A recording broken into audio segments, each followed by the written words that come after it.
If I need to make a list of 3 sugyas in Shas, which to me are most complicated, Gromah would definitely be either number 1, 2, or 3.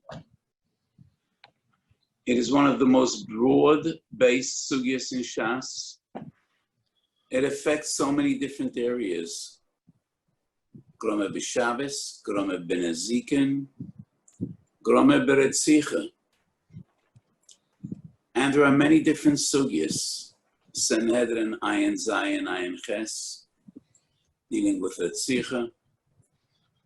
Bava Kama is the sugya about Gromah b'Nezikin, Shabbos Kufchof, about Gromah and Shabbos. I will not be addressing today the general topic of Gromah. That requires more than one shiur. It's a sugya which a koilel, a full day koilel, needs to learn at least for 6 months. And therefore, I will be focusing on Gromah b'Shabbos, which is one anaf, one branch of the broader sugya of Gromah. And even this sugya is extremely complicated, but it also has huge practical implications. Huge. So the basic sugyas in Shabbos Kufchaf Omid Beis, Gram Kibui Mutar. And the Gemara clearly explains why it's mutar. Loi sasa kol malacha ksiv asiya os v'toira o Gromah sharia. Gromah is not asiya. And what the Torah answered is Loi sasa kol malacha asiya os v'toira o Gromah sharia. So what is the sugya dealing with?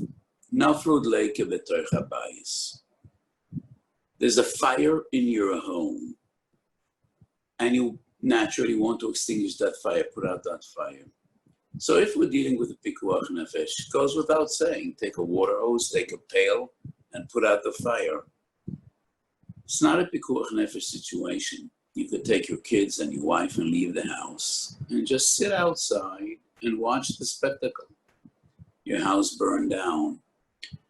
But it's not a very happy proposition. So Chazal deal with the question, is there a way to put out that fire which would be permissible, which wouldn't be an issur? And the Gemara says, yes, there is.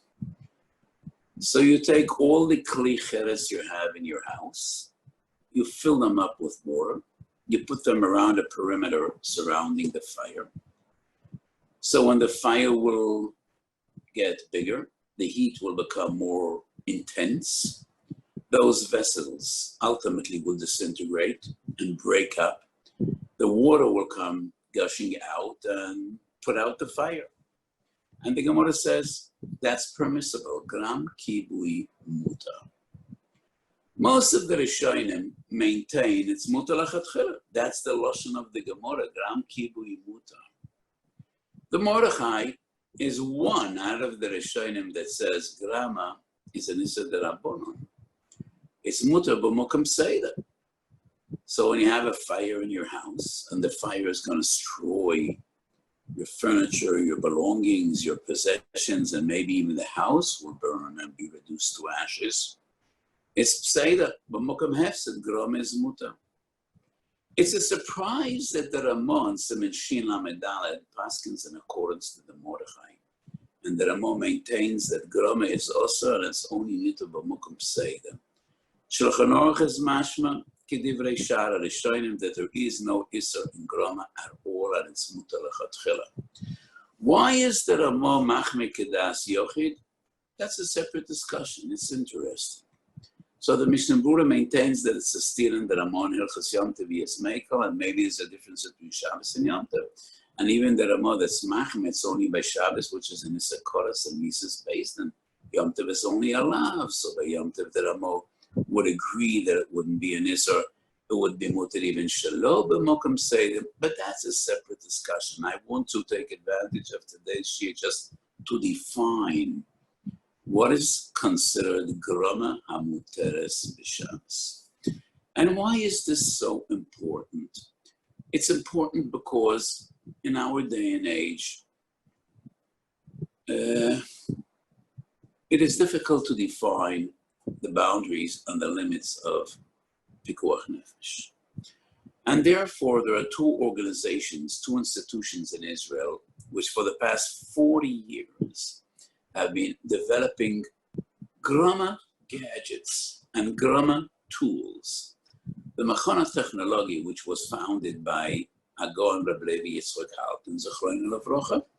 And on the other hand, we have Machan Summit, which was founded by Rabbi Sal Rosen, Zeichet Tzaddik Levrocha. They both passed away in recent years. And they have two different approaches, but fundamentally both have been developing different tools, different gadgets, different machines, which are based on different formulas regarding Gromma. Now, even the people that spearheaded this project agree that all these devices and gadgets are developed in cases of Safek Pikuach Nefesh. But I think it is somewhat of a questionable endeavor because, you know, we have these little carts, like a little vehicle that works on a battery, which is a Gromma device. And many people use this little cart, even though we're not dealing with, in any way, with the Pikuach Nefesh. Elderly people, people that are disabled, people that can't walk on their own, use that little vehicle to drive to shul, to drive back from shul. So some of these devices and machines and gadgets are being used not necessarily when we're dealing with any Safek Pikuach Nefesh. And the question is there any room for leniency? And I made my opinion clear to both organizations and both institutions, and they all consult me, and I have a kesher with them all. In my opinion, no device, no formula would get us out of a Safek Issa Dioraisa of Melachah Shabbos. And therefore, when we're dealing with big organizations, which fundamentally deal with Pikuach Nefesh, and I mean primarily three institutions in Israel: the army, the police force, and major hospitals. And these institutions, fundamentally, whatever they do is Pikuach Nefesh oriented. The army set the security of the people of Israel, and the police is internal security, and hospitals. Nobody is in a hospital for the fun of it. And the majority of patients in a hospital on Shabbos are, in a way, at least a Safek Pikuach Nefesh. And therefore, we have beds in Shari Tzedek, and to change the position of the bed, you know, we have, or to call a nurse. So we have some Gromma devices in the hospital, which I recommend, because we're dealing with Safek Pikuach Nefesh, and it's impossible to determine exactly the limit. So a patient wants to call a nurse. Sometimes it might be Pikuach Nefesh. Sometimes it's nothing. Sometimes he just would want to have a drink, or he would ask the nurse to bring him a newspaper or a sefer, and therefore, in these institutions, I definitely recommend and encourage Gromma devices. But otherwise, I think there is no way to develop anything. The moment you are using electricity or electronics with clear intent to achieve a result, we always are on dangerous ground and dangerous terrain. And it's always a Safek Melachah D'Oraisa. And today I will explain why. So on one hand, we have Shabbos Kuf Chaf Amid Beis, Gram Kibui Mutar. And that's a clear sugya. Asiya Asra Torah or Gromma Shaya. Most of the Shayim say Gromma is Mutar Lachatchila. Even according to the Mordechai, it's only an Issa D'Rabbanan, and it's the Issa Kal. It's the Issa Hakal B'Yoisar. It's the easiest or the most lenient Issa we have in Hilchos Shabbos, because even Amir L'Nochli is not Mutar B'Mokum Seder. Amir L'Nochli is Mutar F'Achodesh She'en B'Sekona. But B'Tzorech Od you need Shuvos D'Shuvos. So Gromma, even according to the Mordechai, is an Issa D'Rabbanan Kal B'Yoisar. It is the Isser HaKal B'Yoisar that we have in Hilchos Shabbos.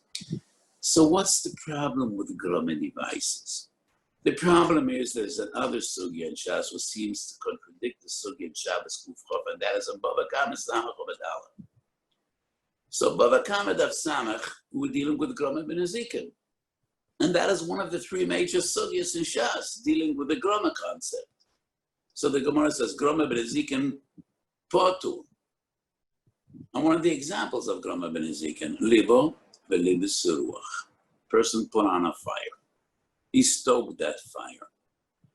But if not for the wind, the fire would not spread. And the wind caused the fire to spread, and he destroyed a house or a field of his neighbor.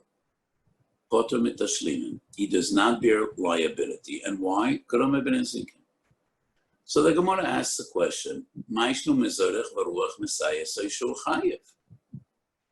One of the Lametes Malachas is Zoira. I think Zoira in English is winnowing. And it is a way to separate the psoilus from the oichel in the very early stage. So when you grow wheat, and then you cut the wheat, and then you take animals, and that's disha. So the animals trample on the wheat, and they break the I don't know what it's called, the shibolim. And then you have a taroivis of the gar'inei tevua, which are actually the element that we want to use. And the shibolim, which are psoilus. So the first stage, lahafrid oichal mepsoilus, is zaira. You take the entire pile, you throw it into the wind. The wind blows away the lighter elements, which are the psoilus, and the kernels of wheat, which are heavier, fall down by gravitation. And that is being mafrid oichal mepsoilus, and that is one of Lametes Malachas. Hazoira, v'haboirer, v'hameraked are three malachas that have the same essence. Three different stages of boirer, oichal, mepsoilus. And that is Zoira. In English, winnowing. So the Gemara asks, Hazoira b'ruach Messiah say, if not for the wind, he wouldn't achieve his goal. So a person is taking advantage of the wind to achieve his goal and to do a malacha. So if that is considered a grama, why is he chayav on Shabbos? So what is the difference between a person that puts on a fire and the wind causes the fire to spread, or a person throwing the terevis into the wind and the wind separates oichel from silas? So why Shabbos is he chayav, and by Nezikin it's considered a grama and he's potter? We find four different teresim in the Gemara. Rav Ashi says, Shana Shabbos, the Malachas Machshavas Asr Torah. Shabbos is different. Malachas Machshavas Asr Torah. So on the Shiur I gave 2 weeks ago, when we spoke about Malachas Machshavas, this is one of the examples I brought, that Malachas Machshavas sometimes is Goyrem Chiyuv, not always is it Goyrem Ptur. So in our case, Shabbos is different. By Nezukin is Potter, Gromah ben Ezikin Potter, but Shabbos is Chayiv. Why? Malachas Machshavas Asr Torah. Rashi writes, Malachas Machshavas Asr Torah, v'harei naseis machshavtoi. He achieved his goal. And because he achieved his goal, he's Chayiv. 2 weeks ago I explained, Malachas Machshavas is the work of a craftsman. Evidas umnevan. Malachas Umnes, you probably recall the Unkelos, Parshas V'Yakel, and Rashi and Beit Yud Gimel. Yes. Since Adam Harishon, man recognized he's not the most powerful animal. His physical characters are quite limited.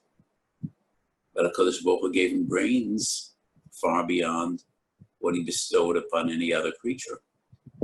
So man always took advantage of natural forces, natural powers to achieve his goal. And therefore Rashi says, Pshat in the Gemara, Shabbos Malachas Machshavas Asr Torah. So if you utilize the wind to achieve your goal, that is considered a malacha in Shabbos, even though regarding Ezikin, Gromah ben Ezikin Potter. That's Perush Rashi. But the Rosh, on the spot on Bava Kama Daf Samach, Perek Vav, Siman Yud Aleph, the Rosh has a different pshat, a different interpretation in the Gemara, and the Rosh explains. Malachas Machshavas Asr Torah, all the Gemara means to explain is, we learn Melachas Shabbos from Melachas Mishkan. So whatever was necessary in Hakomas Mishkan is defined as a Malacha. Lametes Malachas Shabbos. And in the Mishkan, they winnowed. Otherwise, they wouldn't have the summer money. They couldn't have the Menachas. Well, it might be a Grama, but it's an exception. It's an exception because there's no way to achieve your goal without taking advantage of the wind. So according to Rosh, this sugya ein bo chidush. According to Rashi, the Gemara is machadish and Bava Kama Daf Samach. Even a grama, if it's performed with intention and you achieve your goal, even a grama is chayiv. According to the Rosh, no. According to the Rosh, Zohar is an exception. There are some other malachas which are an exception as well. The Moshel Mavashel, well, there's no way for a person to be Mavashel b'yadayim. The only way to cook or to bake is by taking advantage of heat. Heat produced by fire. So all the oifa could do, all the Mavashel could do, is put that dish on top of the fire, and the fire will do all the rest. So why is he chayiv? That is the nature of mevashel. Might be a grama, but that is the malacha. So grama is portrayed by all the other malachas, but this is the nature of bishul. This is the nature of zaira. So according to the Rosh, this Gemara is not machadish adin in grama. All the Gemara means to say malachas machshavas asra Torah. Malachas machshavas is mishkan. Whatever was essential in a komas mishkan is defined as a malacha. So mavashel is a malacha. Zohar is a malacha. Even though these malachas essentially by their very nature are grama. But Rashi seems to have a different shot, and Rashi says, Malachas machshavas asra Torah v'harei naseis machshavta. I think the Magen Avraham and the Eved Elisa have the same machlokes, and it's totally baffling to me. Three Gedolei Olam have a machlokes: Magen Avraham, Even Elisa, Chassam Sofer, and obviously they weren't aware that their machlokes is a machlokes Rashi and Rosh. B'med v'amamurim. Magen Avraham, Reish Nun Beis Sif Kotten Daled writes, when you are toichen chita in a rachayim shalamayim.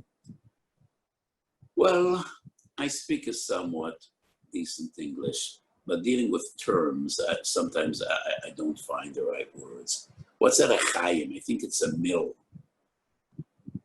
So a mill that's built on running water. I said a few minutes ago that man always took advantage of natural forces. And one of the most awesome and powerful natural forces is running water. Even today, big power plants are built on dams, utilizing the awesome power of falling water, of running water, rivers, waterfalls, dams. So since the early days, people built mills on rivers. So the Magen Avraham says, if the water is turning the stones, the grinding stones, so a person that feeds wheat into the mill is not over on a malacha d'oraisa because it's a grama. He is not grinding with his hands. It's not koichai, it's the koich of the running water. And therefore, it would be no issa d'oraisa. Magen Avraham Reish Nun Beis comes along the Even Oiz and the Shir Chof Ches, and he disagrees with the Magen Avraham. And he quotes the Gemara in Bava Kama Daf Samach. The Gemara says, Zohar Baruch Messiah is higher. Even though by Nezikin it's defined as a grama. And why is that? Shabbos is different. Malachas Machshavas is a Torah. If you take advantage of a natural force to achieve your goals, it's a Malachah on Shabbos. So the Even Oizer argues, why would water be different than the wind? This is nature, that's nature. The blowing wind, the running water, that's part of a Kodesh Baruch Hu's world. So there should be no difference between a person utilizing wind to achieve his goal by Melachah Zohar, or utilizing running water to achieve his goal by Malachas Toichem. And therefore the Even Oizer argues it's a Malacha Diurais. Comes along the Sam Sofer, Hagos Sam Sofer going back to Reish Nun Beis, and he quotes the Even Oizer, and he says the Even Oizer made a mistake. No raya from Bava Kama Daf Samach. All the Gemara means to say in Bava Kama Daf Samach is Zohar is an exception. That is the way Zohar is performed. There's no other way to do Melachah Zohar. Masha Enkein Teichen, you could use a Chayim Shel Yad, you could be Teichen with a little hand grinder, and therefore, regarding Teichen, there's no room to be Mechayev a Grama. So how puzzling this is. The Even Oizer is right according to Rashi. The Magen Avraham is right according to the Rosh. The Chassam Sofer is right according to the Rosh, and the Chassam Sofer is Miyashav Divrei Magen Avraham. So I'm puzzled, neither the Magen Avraham nor the Even Oizer nor the Chassam Sofer don't bring that this is actually a machlokes between Rashi and the Rosh on the spot in Bava Kama Daf Samach. And maybe this is also a machlokes between Ran and Rashba. Which Ran and Rashba? Shabbos Kufei, regarding Melechus Kaisef. So the Gemara says, Notal Gagoy Shulches va'asoi Shnei Zainin. So in Ksav Shuri of a Sefer Torah, a ches is a double Zayin with a crown on top, pulling together the two Zayins. So the Zayins with a crown, that's a ches. So a person, Notal Gagoy Shulches, he erased the top. Because now we have two Oisias. So Chayiv. Ran quotes the Rashba. The Rashba is somewhat puzzled. Would that not be considered a goyrem like Chok Toichos? The Rashba says no. That's like Ksiva B'Yadayim. The Ran comments, well, maybe it is somewhat of a grama, because after all, he did not write those two letters. He just caused one letter to become two. A ches became two Zayins. So the Ran writes, so why is he chayiv? Malachas machsheves asur Torah. Obviously alluding to the Gemara on Bava Kama Daf Samach. So Shabbos would be different. Maybe in a get, that would not be proper ksiva. But regarding Shabbos, Malachas Machshavas Asur Torah. So the Ran would make sense according to Rashi. The Rashba would make sense according to the Rosh. So we have two basic interpretations of the Sugim Bava Kama Daf Samach, Rashi and Rosh. And what I just explained in the past few minutes, I think that's a machlokes. Magen Avraham Chassam Sofer on one hand, Even Oizer on the other. Rash on one hand, Ran on the other. So this is somewhat a fascinating discussion. Why is this relevant in Halacha L'Maaseh? Because obviously we have a huge stira between two sugyas. So when is Gram Kibui Muta?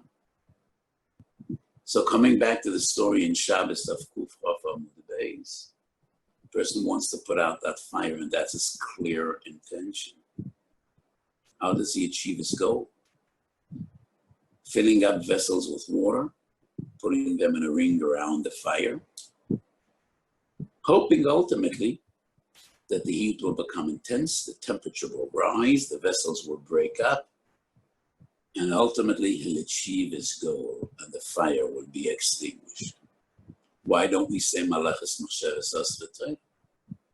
Yes, it's a gromah, but so is Zoira a gromah. Just like Libo Velipsa Ruach, gromah benezikin potter. So why is Shabbos Kufchav different than Bava Kama Daf Samach Umad Aleph? So the Achronim asked this question. And I want to suggest 4 Terutzi, 3 of Gedol Achronim, and number 4, Hanera La'anius Daiti. And there would be an Afkam and Halacha between one and the other. So how do we reconcile these 2 sugis? Bava Kama Daf Samach, dealing with Malachas HaZoira, taking advantage of the wind. And the Gemara says you achieved your goal. By Nezikin, it's a gromah. But Shabbos, even a gromah is chayiv. So why would it be different than taking advantage of fire and heat, which is caused by fire? So the Even HaOzer argues, why would water be different than wind? And I ask, why would fire be different than wind or water? We're dealing with natural forces of it, natural sources of energy. Shilte Gebodim, and I go according to chronological order. Shilte Gebodim lived 500 years ago. Shilte Gebodim is Shabbos Kufchav says. Regarding Gram Kibui, his goal is not to put out the fire, but just to prevent the spread of fire. And therefore, that's the heter of Grama. Malachas Kibui is putting out the fire, and that is not his primary goal. So for many years, the Shilte Gebodim seemed to be a Teime Be'einai. Of course, he wants to put out the fire. The only way to prevent the spread of fire is by putting it out. Because when fire fights water, either the water has the upper hand or the fire. And sometimes the fire does. When huge fires are raging, not always could we put them out by water, and we know that. In days of your entire cities burned down. I think 150 years ago, there was a terrible fire in Chicago, and the entire city was reduced to ashes. And it happened many times in days of yore. So when you want to put out the fire or prevent the spread of fire, you want to put out that fire. It took me years to understand the logic of the Even HaOzer. We're not dealing with Dovra Mischaven and Dovra Sheini Mischaven. We're dealing with an entirely new concept of Grama. Grama is mutar, gram kibui mutar. Asiya asar toiru grama shari. So the Gemara Bava Kama is an exception. And that exception is a Gavaldik Chiddush.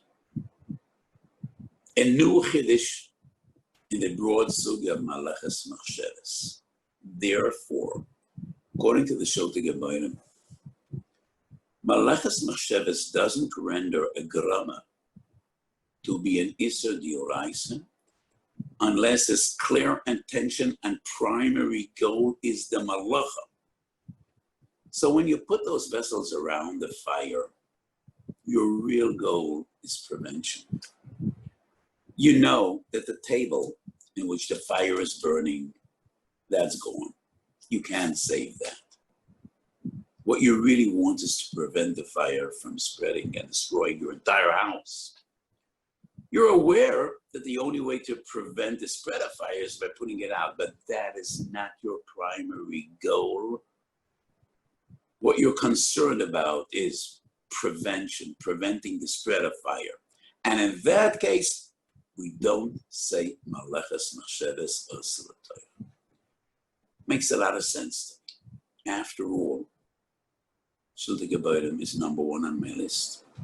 Goes back almost to the days of the Rishonim. Fast forward 300 years. Shalas Tshuva Zera Emes, Simen Samech Dalet. No, not Samech Dalet, but actually I think it's Mem Aleph. Also quoted by the Beis Yitzchak Orachaim, Simen Zayin, and many other later Achronim.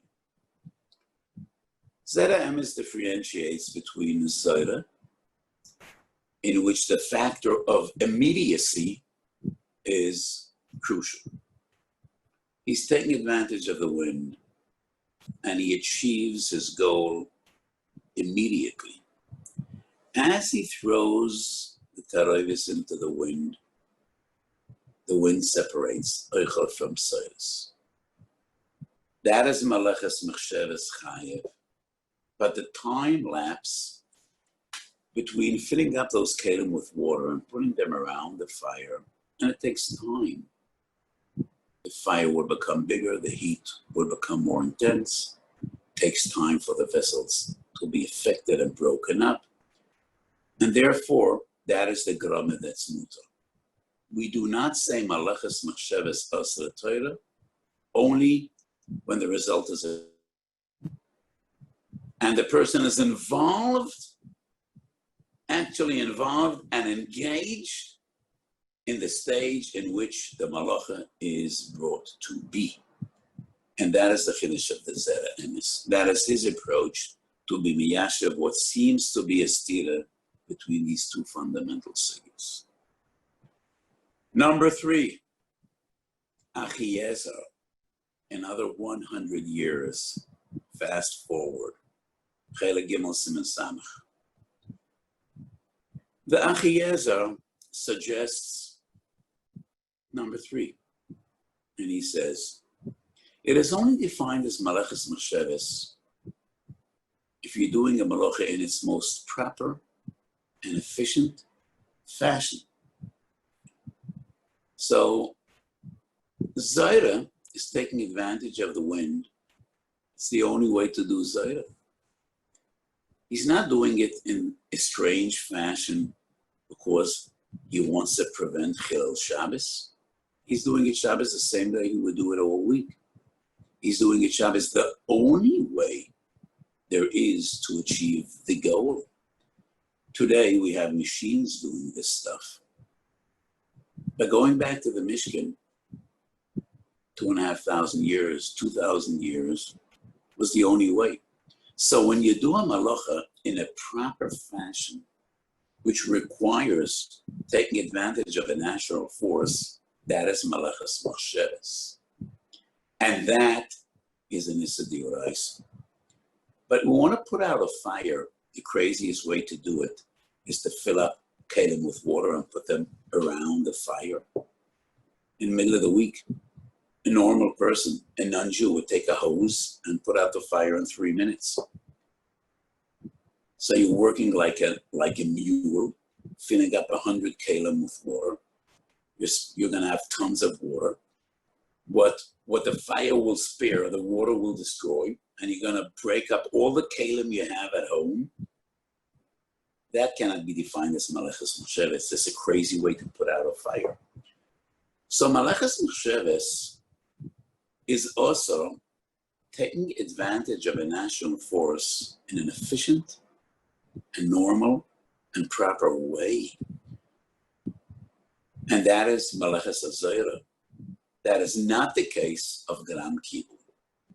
I think the approach of the Achiezer makes a lot of sense. It's very misyashav al aleiv. So, like a midget standing on a giant's back, that's an expression which the world quotes from Isaac Newton. Newton was asked, how do you dare to dispute Archimedes, the Greek? He was a genius. Isaac Newton said, Archimedes was a giant, and I'm a midget, but I had the privilege of standing on a giant's shoulders. We find this moshel 500 years earlier than Isaac Newton in Shalosh Tshuvas, Piskei Harid, Rabbeinu Yeshayahu Rishon, Tosfos Rid. And the Tosfos Rid, apologizing for disagreeing with his predecessors of the Gaonim, and he writes, Kvar Amru Moshel Echad HaPhilosofim, 500 years before Isaac Newton. And this moshel is also quoted by Rabbeinu Zerachi Alevi, the Baal HaMor. So as a little tiny midget standing on the shoulders of giants, I would suggest maybe interpretation number 4. Wind is a constant. It's part of the natural world we live in. So taking advantage of natural forces which are constant, it's not something we did, it's not something we produce, it's just taking advantage of nature. That is Melachah's machshavas. And the Ebenezer might be right. Running water is just like wind. It's like any other natural force.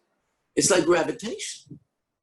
So when I throw a rock, and you know what the science of ballistics means, you know, if you throw it with a certain velocity in a certain direction, it's predestined where that rock will fall and who it will hit and what damage it will cause.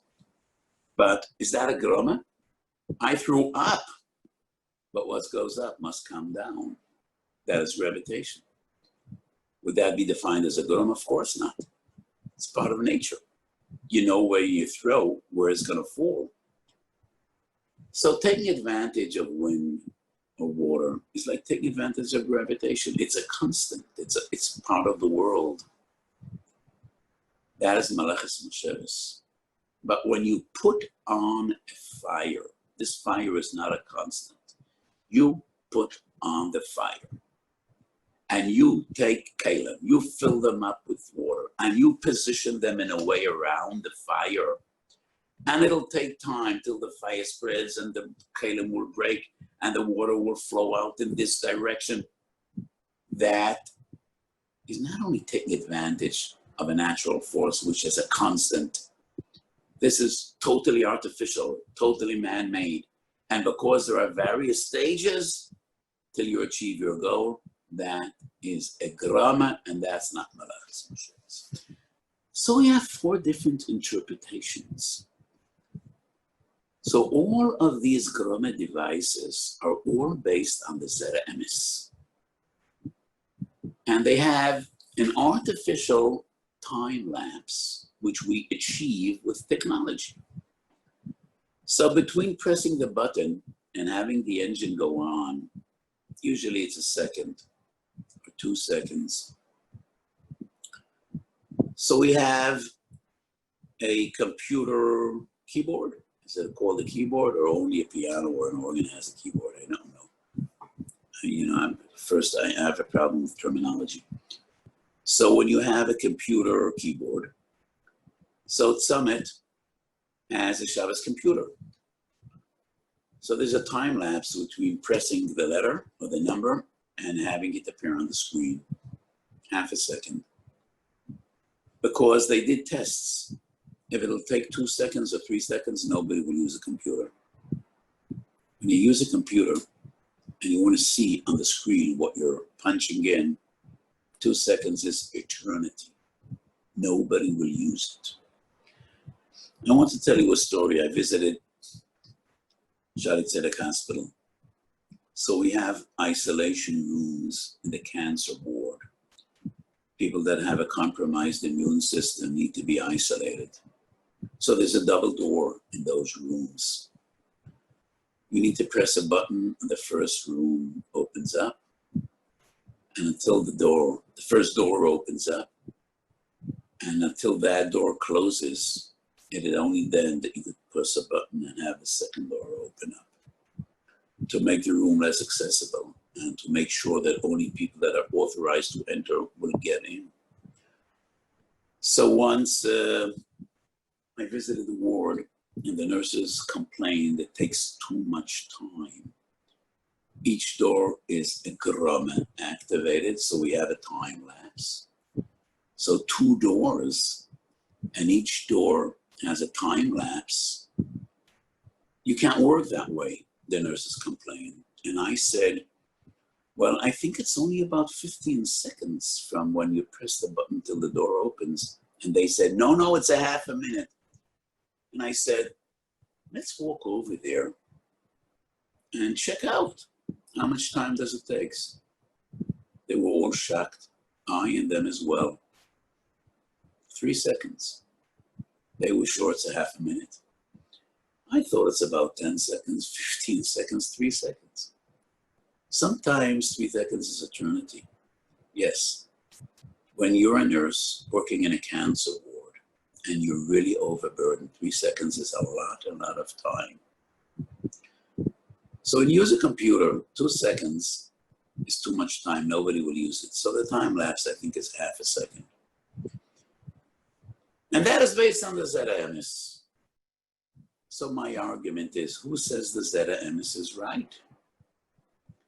According to Shlit Gevarim, there's no room for leniency. When your intention is to perform the Melachah, that's Malachas Moshe. It has nothing to do with the time lapse. According to the Achiezer, there's no room for leniency. Because when you use modern technology, that's definitely Malachas Moshe.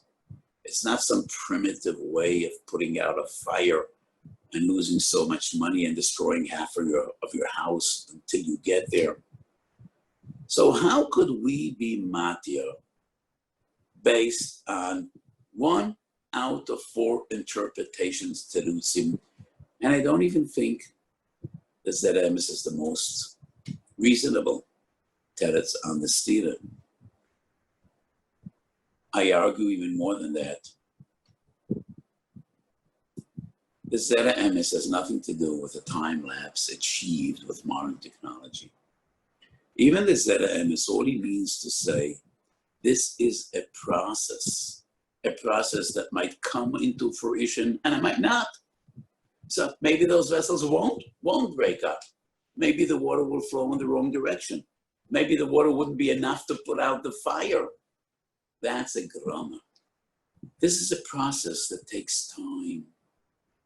But when you just achieve a time lapse by modern electronics, nothing to do with the Zeta Emes. And therefore, I disagree with all these gromma products and all these gromma devices. I do recommend using them when there's no other option, when we're dealing with a safek pikuach nefesh, when we are fully aware that the job must get done. The question is how? So why not take advantage of every possibility? Maybe there's some degree of leniency, and therefore I would recommend it, but only when there is a chashash of safek pikuach nefesh. One last comment, which is an extremely powerful comment in my opinion. And this goes back to one of the fundamentals in my derech halimud. And this is a that I teach my talmidim very often. This is an obvious stira between 2 sugyas. Shabbos kufra from beis gram kibui mutar, v'vakama samach umed alef Rav Ashi malachas Moshe v'sas l'toyna. How come none of the Rishonim asked this question? As I quoted, the first one to ask this question is the Shlit Gevarim, Zeta Emes, Achiezer, Minchas Osher. Where were all the Rishonim? 300 Balei HaTosfos. The Ramban and his great Talmidim, the Talmidav, the Ramban and the Rashba, the Ritva and the Ran. All the other Rishonim, besides the commentators on Shas, the Baratrumis, the Or Zerua, all the great Rishonim, they didn't ignore, they didn't forget the Sugi and Shas. Balei HaTosfos, I'm quoting the Rosh of the Marshal, she also was called a Shas Kikadur of the Gilgeluhu Mamokim Lamakim. The Balei HaTosfos asked 1,000 steers, and there were Machadish 10,000 halachas to be miyash of those steers. Nobody noticed the stira between 2 sugyas mefuroshes. How come nobody asked this question? And many times I tell my talmidim, if we have a kasha, and none of the Rishonim asked this kasha, obviously it's not a kasha. If it would be a kasha, they would ask. If it would be a kasha, they would answer. They would answer just like the Achronim did. How come they didn't ask? And if the Rishonim didn't ask this question, must be that they didn't consider it a question at all. So it didn't occur to them that it's a shaila at all.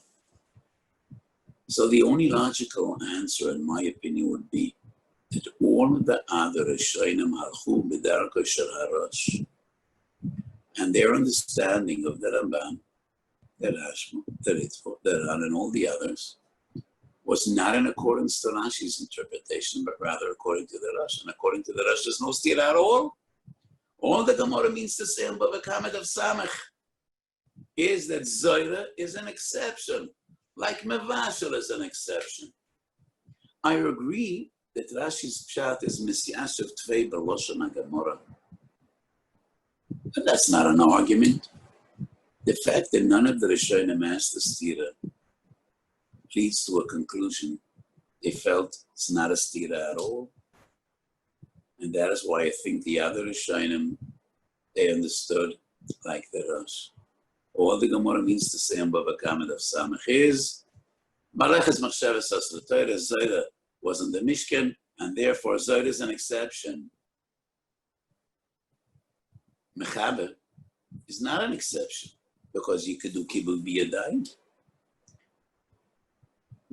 So, if this argument is correct, then every Grama would be mutar, regardless of the nature of that Grama. So this would be some source for leniency. But Allah I'm still machmir. And this brings us to the broader question, how do we define the general concept of Grama? But that will be in some other shiur, other time, maybe other place. So I find this a fascinating sugya, and what we discussed today is far beyond what was printed in my forum. So the Manamakoim is probably you got, don't go as far as today's shiur went. So Baruch Hashem, it's a big privilege and a big schus. So this is a fascinating sugya, and as I explained today, it has huge practical implications.